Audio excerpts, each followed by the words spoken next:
آج کی ویڈیو میں آپ سے ڈسکس کرنے جا رہے ہیں پیٹ یعنی معدے اور آنتوں میں گیس کا بننا، پیٹ کا پھولنا، اس کے اسباب کیا ہیں، وجوہات کیا ہیں، علامات کیا ہیں، کن احتیاطی تدابیر کو اختیار کرتے ہوئے ہم اس تکلیف سے چھٹکارا حاصل کر سکتے ہیں، اور ساتھ ہی ہمیشہ کی طرح آپ سے ایک مختصر سا نسخہ شیئر کریں گے جسے آپ گھر پر آسانی سے بنا کر استعمال کر سکتے ہیں۔ اگر اسے آپ اپنی زندگی کا حصہ بناتے ہیں تو انشاءاللہ آپ کو گیس پرابلم کی وجہ سے کہیں بھی جانے کی ضرورت نہیں پڑے گی، لہٰذا ویڈیو مکمل دیکھے گا۔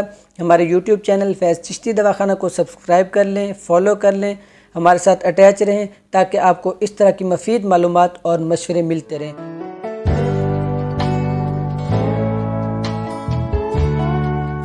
بسم اللہ الرحمن الرحیم وَإِذَا مَرِضْتُ فَهُوَ يَشْفِينِ۔ السلام علیکم ناظرین، میں ہوں اربلسٹ جواد چشتی اور آپ کو فیض چشتی دواخانہ کی طرف سے خوش آمدید کرتا ہوں۔ آج کا ہمارا ٹاپک انتہائی اہم ہے، جیسا کہ آپ کو پہلے بتایا گیا۔ آج کا ہمارا ٹاپک ہے پیٹ میں گیس کا بننا یعنی معدہ آنتوں میں گیس کا بننا، ڈائجسٹو ٹریکٹ میں گیس کا بننا۔ انتہائی پریشانی والا یہ مسئلہ، لہٰذا ہم کوشش کریں گے مختصر سی ویڈیو میں آپ تک بہترین معلومات پہنچا سکیں اور بہترین قسم کے ہمیشہ کی طرح نسخے بھی پہنچانے کی کوشش کریں گے۔ آپ سے گزارش ہے ویڈیو کو مکمل دیکھے گا، کوئی چیز سمجھ میں نہ آئے آپ وہ ہم سے دوبارہ بھی پوچھ سکتے ہیں۔ اس میں بہترین قسم کے معلومات دی گئی، مختصر سی معلومات اور مختصر سا نسخہ تاکہ آپ گھر میں اسے آسانی سے بنا کر استعمال کر سکیں اور گیس پرابلم سے ہمیشہ کے لیے چھٹکارا حاصل کر سکیں۔ تو ویڈیو کو مختصر کرتے ہوئے چلتے ہیں ہم اپنے اصل ٹاپک کی طرف۔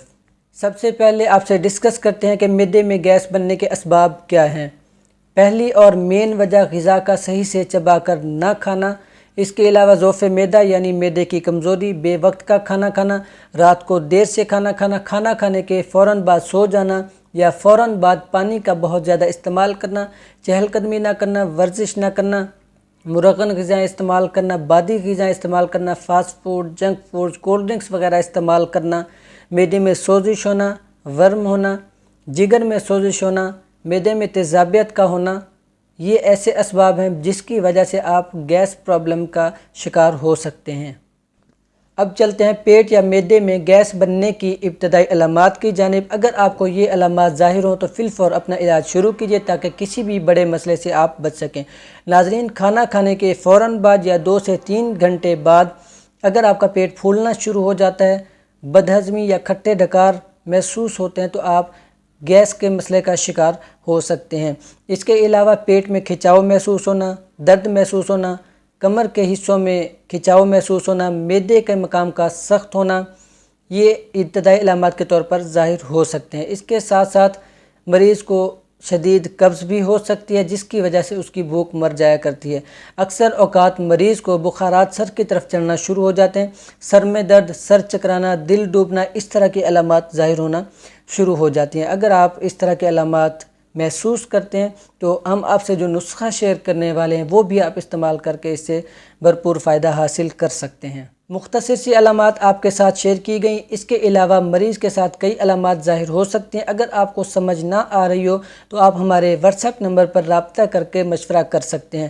تو چلتے ہیں ہم اپنے نسخے کی جانب۔ انتہائی آسان نسخہ، گھر پر بنا کر رکھنے والا نسخہ، بچے ہوں، بوڑھے ہوں، نوجوان ہوں، کسی قسم کے مزاج کے ہوں، اسے آپ استعمال کر سکتے ہیں، کسی قسم کی پریشانی کا سامنا نہیں کرنا پڑے گا۔ اجزاء نوٹ کیجئے گا: سونف 50 گرام، دھنیا 50 گرام، الائچی خرد یعنی سبز الائچی 25 گرام، ملٹھی 25 گرام، سوڈا بائیکربونیٹ 25 گرام۔ یہ پانچوں اجزاء آپ پاؤڈر بنا کر اس کا گھر پر رکھ لیں۔ ضرورت کے مطابق آدھا چمچ سے 1 چمچ ہر کھانے کے 10 سے 15 منٹ بعد اسے استعمال کیجئے، یا جب بھی آپ کو ضرورت پڑے اسے استعمال کر سکتے ہیں۔ انتہائی بہترین نسخہ، بار بار آپ کو کہا جا رہا ہے، اگر آپ یہ نسخہ بنا کر استعمال کرتے ہیں، گھر میں رکھتے ہیں، انشاءاللہ گیس پرابلم کی وجہ سے آپ کو کہیں پر بھی جانے کی ضرورت نہیں پڑے گی۔ ہم آپ کے لیے کوشش کر رہے ہیں، آپ سے گزارش ہے آخر میں ہمارے یوٹیوب چینل کو بھی سبسکرائب کریں، ہمارے اس پیغام کو، ہمارے ان جو مفید معلومات اور مشورے ہیں ان کو بھی دوسروں تک شیئر کریں تاکہ دوسرے بھی اس سے فائدہ حاصل کر سکیں۔ انشاءاللہ وقتاً فوقتاً ہم آپ کے لیے اس طرح کی آسان چیزیں اور آسان نسخے لاتے رہیں گے۔ دعاؤں میں یاد رکھیے گا۔ بہت بہت شکریہ آپ کا۔ السلام علیکم۔